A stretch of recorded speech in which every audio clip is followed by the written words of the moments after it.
met. How long were you on Stern? What was your duration? I did. All right, so I did 16 years on the show, but so in '94, Howard used to hire my production company. Not that I owned it, but I worked for a production company. Anytime he did anything, he hired us to videotape it. So I did his book signing.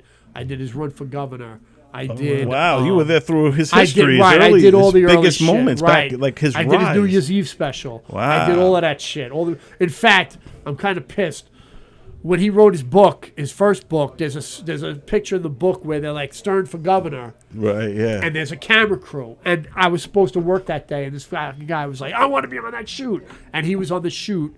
He took it away from me, and he's in the fucking book. And I'm not. Yeah. But I got back, and I worked for the show. But So, anyway. so you're in there during the K-Rock era, pretty much. I was there at K-Rock. I did eight years at K-Rock. I did 8 years at Sirius. So we did 90. I did 97 to 05 at K-Rock. So and he then, was already a juggernaut at that point. He's already bigger than life. So I got there right when the movie came out, like literally a month. Oh, wow. I started in January '97. The movie came out in March. Yeah. So I got to do that rise of the movie. That's and great. then after that, I was a listener from 88, 87 I was a listener. Yeah, man. So I heard all that shit. I got old tapes of fucking craziness. It was great. Then I started working there, and it was even crazier than that. Fucking just like...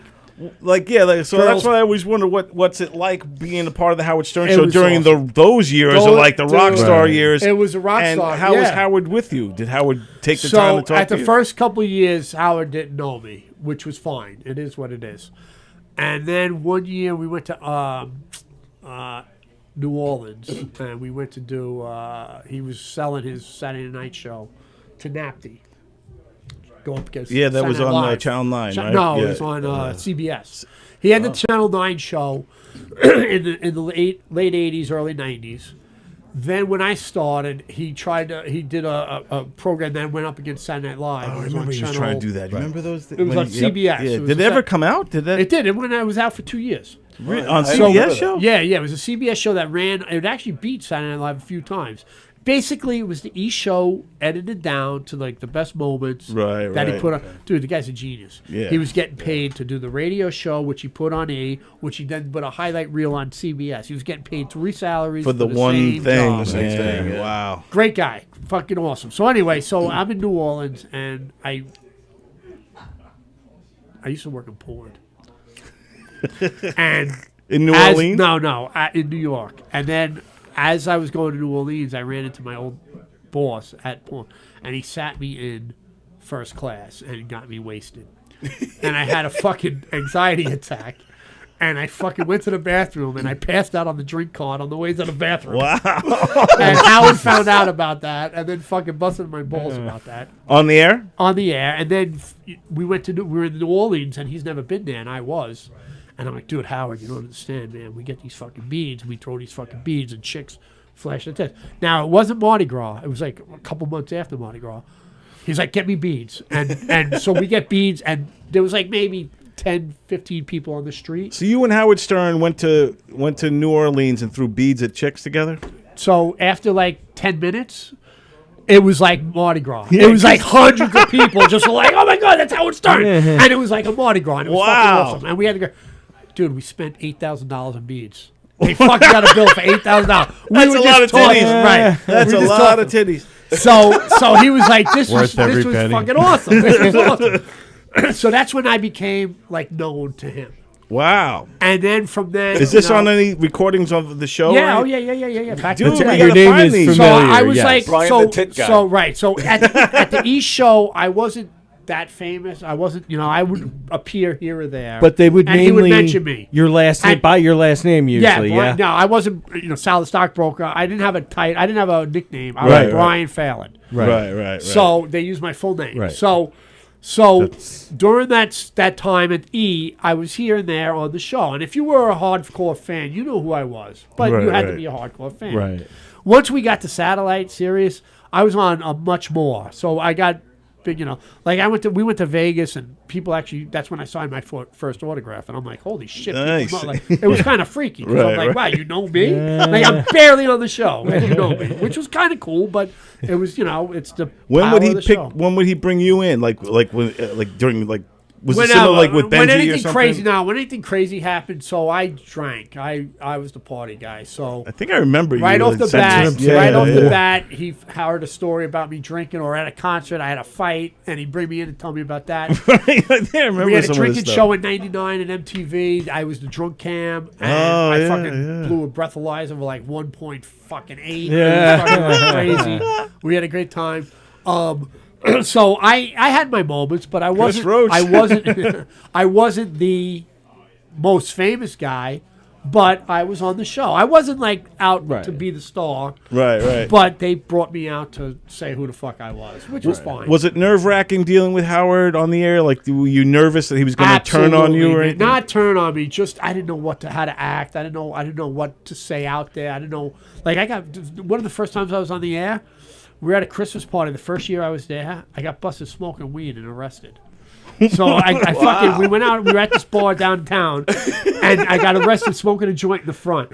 They arrest me. I go to fucking jail down the same jail that they arrested David Lee Roth in back in the 90s, We whatever. got the dime bag. Right. Yeah. Oh, wow. And I come out and I go back to the bar and I walk in and everybody's like, Brian Phelan. You know, so they chase my And then I go to work one day and I'm dressed in a suit because I had to leave early to go to court. Now, this is the power of the show. I go there and when I get arrested, I go, I'm here on a Christmas party. He's like, yeah. I go, yeah, my boss is Howard Stern. Figured use his name to get out of it. Right, yeah. The fucking sergeant was like, pulls up with all these guys, all undercover. And he's like, take him in. They're like, dude, he's on the Stern Show. He goes, you guys made no arrests this week. Take him fucking in. Oh, So now I go to jail and I'm standing there and I'm in with these two other guys. One guy's sleeping on the floor. It says like no shoelaces, no belts. I'm like, yo, you want my belt? No, don't worry about it. You want a drink? You want something? You got to go to the bathroom? I'm like, no, I'm cool. I just didn't want any, special treatment. This guy wakes up. He's like, I got to go to the bathroom. He's like, shut the fuck up. I'm talking to your arrested officer. Like, they switched on a dime. Wow, damn. So I'm like, all right. Now I'm trying to play it cool. I'm like, all right. I know it's like a little holding cell, but I'm like, all right, I can take you. I can take that. I can help you. Okay. You have to do All of a that. sudden, two cops walk in, detectives, and they're like, hey, Jose. Oh, yeah, there he is. Look, he's wearing the same jacket. He's like, who'd I kill? They go, why don't you tell us? And I'm like, holy shit, I smoked a joint. This guy killed somebody. What the fuck am I doing here? So, needless to say, I get out 3 hours later. I go back to the bar. The bar's packed. They're all making fun of me. I go to work a couple of weeks later. I got to make a court appearance. This is the power of the show. I go to court in a suit. I'm the fucking first guy called in court. First guy. Wow. When are you You're ever right, in court? yeah. You're Yeah, the first guy. yeah. They go, all right, state of New York versus Brian Phelan. I'm like, yeah. They're like, we don't have enough evidence to charge you.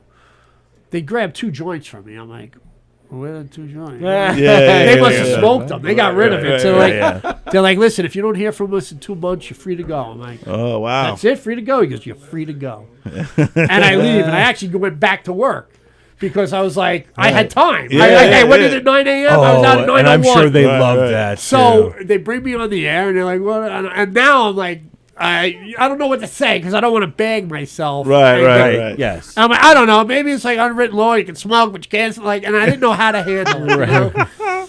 And then as I went in later and later, I kind of got more comfortable, and I was able to just I was so nervous in the beginning, man, because Right. you're like that dude. He was my idol back. Yeah, then. Yeah, no doubt. Me And I'm too. like, I don't want to fucking I don't want to say anything wrong. Blah blah blah. And then have and- Fred there with sound effects. Yeah. Fuck, we're good. and then like we went to as I left when we ended the show 10 years ago, we went to a Metallica show at the Apollo. And I was Wow. like my seats were in the back, and they upgraded me to like the 4th row. Wow. And Howard, who's behind me, Howard. So now I'm like, fuck, man. I love concerts. I love music. I'm a fucking maniac, and I'm like, fucking Howard's behind me. God damn it. What do I do? Like, I don't want to rock out Right. too hard. Yeah. So sure enough, I'm like, I don't know how to play this. I'll play it cool. And once the show started, I'm like a fucking lunatic. You know? Florentine was there. He was just like, fucking fucking go. Yeah, you know? yeah. And I just went off. And I actually was right next to Gary's wife, Mary. And we went into the show Monday morning. I'm like, Gary, I just want to apologize to Mary. And he goes, why? And I go, because I was that guy. She goes, Right. no, she fucking loves that, man. You were having a good time. So it was all cool. But by the end, I was, I How was is fine. Gary behind the scenes? Because I never know what to make of him. Gary's good guy. It took me a while for him to warm up to me, but in the end, he's a great guy. He really is a good guy. He's just he's got a lot on his shoulders, man. Right. Yeah, I feel like he's like the real boss. He's like behind the scenes. He's the guy. He used to be that guy, but now it's a different world there. So he's not that guy, but he's the executive producer of the show, so he books everything. Yeah. But out of anybody, that fucking guy takes the biggest beating. Yeah, he takes the biggest beating out of anybody. Right. And the fact that he's been doing it for fucking 40 years, God bless him. Man. Yeah, he was there pretty much in the beginning. Yeah, I mean, ever since beginning of K-Rock is. What am I reading here? What are you reading? Uh-oh. What is it? Oh, Jesus Christ. What are you reading? They wanted you to get naked in the studio? Richard Christie did, yeah. Richard Christie. Yeah, Richard told the crew he wanted Howard. He wanted to see me naked because he called me the cuddler. That's what it says. Guy. I call Brian the cuddler. Yeah, I'm the cuddler. He's the cuddliest guy around here. He's so cute. He's like a big bear. Yeah, and he's like, get naked. I'm like, I'm not fucking getting naked for you. Like, I'm a fucking mess. What the fuck am I fucking naked for? You fucking freak. He actually chased me around at the night of the film festival. He was like, I want to fuck you. And like, I literally chased me around. And I'm like... I love Richard. He's a great guy, but he's off the wall with it. He's a drummer of Death and Iced Earth. Yeah, Iced Earth. Yeah, which was who's the singer? Was the what's his name? He had Ripper Owens, right? Ted Ripper. Wow. Not Ted Ripper. Fucking Ted. It was Tim Ripper. Tim Ripper Owens. Yeah. Who was the Judas Priest? Judas Priest guy when they replaced Halford. Yeah, that's freaking cool. Yeah. Now Halford probably says he wants to fuck you too. Probably. Dude, he would slow it down a little bit for Halford. All right, last year's Rock and Roll Hall of Fame. Did you catch that? When he sang with Dolly Parton? Right. Did you see how he fucking made like a beeline to her? Yes.